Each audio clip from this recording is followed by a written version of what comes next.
लोकसभा चुनाव में उत्तर प्रदेश की राजनीति में भारतीय जनता पार्टी को बड़ा झटका लगा और खास तौर पर कई सीटों पर नुकसान झेलने को मिला। उसके बाद से देखा जा रहा है कि लगातार भारतीय जनता पार्टी के तमाम बड़े दिग्गज नेता, केंद्रीय मंत्री भी बैठकों पे बैठक कर रहे हैं और इस बात की तलाश में है, इस कारण की तलाश में है कि आखिर यूपी की सियासत में भारतीय जनता पार्टी को इतना बड़ा नुकसान कैसे हो गया।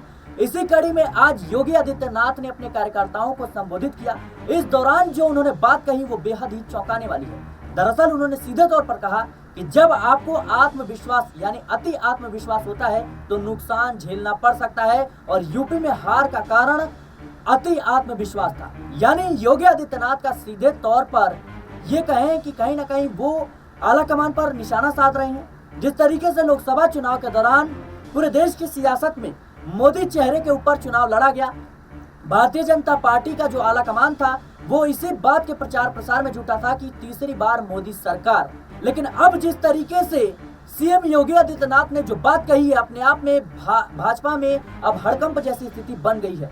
आपको बता दें, सीएम योगी आदित्यनाथ उत्तर प्रदेश की होने वाली 10 विधानसभा सीटों पर उपचुनाव को लेकर भी अपने कार्यकर्ताओं को संबोधित कर रहे थे और उन्होंने हौसला बनाए रखने का उपदेश दिया। लेकिन जो चौंकाने वाली बात यह थी कि उन्होंने कहा अति आत्मविश्वास के चलते भारतीय जनता पार्टी को उत्तर प्रदेश में नुकसान देखने को मिला।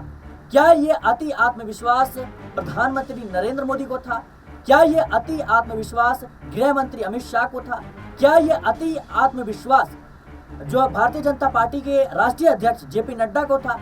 क्योंकि जिस तरीके से लोकसभा चुनाव के दौरान तमाम फैसले भारतीय जनता पार्टी के आलाकमान ले रहे थे, या यूं कहें गृह मंत्री अमित शाह और प्रधानमंत्री नरेंद्र मोदी ले रहे थे, चाहे वो टिकटों के बंटवारे को लेकर के हो, या फिर चुनाव स्टार प्रचारकों की लिस्ट बनाने की हो, या फिर कहीं ना कहीं जातीय समीकरण को देखते हुए चुनावी रणनीति तय करने की हो। ये तमाम फैसले कहीं ना कहीं गृह मंत्री अमित शाह और प्रधानमंत्री नरेंद्र मोदी ले रहे थे और भारतीय जनता पार्टी लगातार इस बात को कह रही थी अब की बार 400 पार।